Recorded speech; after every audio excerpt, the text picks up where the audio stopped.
সকালে উঠেই তো এক পয়লা বৃষ্টি হয়ে গেল। ও তো ওর কাজও করে নিয়েছে।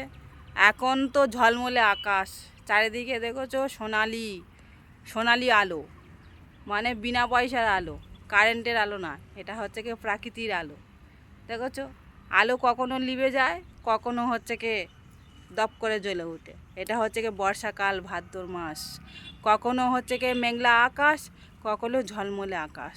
দেখেছো কত সুন্দর লাগছে চারিদিক। এখন হচ্ছে কি সকালবেলা, সবে হচ্ছে কি বৃষ্টি হয়ে যাওয়ার পরে রোদ্দুর উঠেছে। কি দারুণ লাগছে, সত্যিকারে খুব ভালো লাগছে।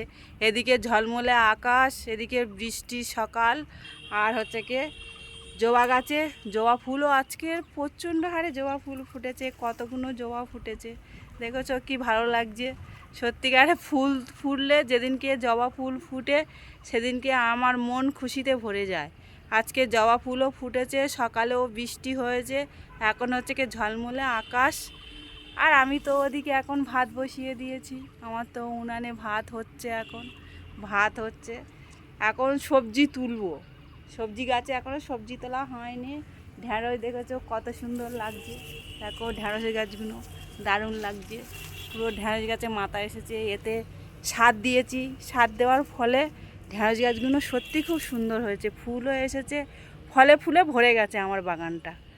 মানে আপাতত ঢ্যাঁড়স গাছটা, অন্যান্য গাছগুলো তো গেছে, আমাকে ছেড়ে চলে গেছে, কিন্তু ঢ্যাঁড়স গাছগুলো বলে না তোমাকে দুঃখ দেবো না, ওই জন্য ওরা আমাকে দুঃখ দেয়নি। কালকে হচ্ছে তোমাদের দাদা হচ্ছে কি বীজ দিয়েছে, আজকে অন্য তার দুদিন আগে সার দিয়েছিল। সারটা গাছটা ধরবে তবে তো গাছে ফল হবে। কত সুন্দর দেখেছো, সত্যি গাছে ফল ফুলে ভরে গেছে, সত্যি খুব ভালো লাগছে।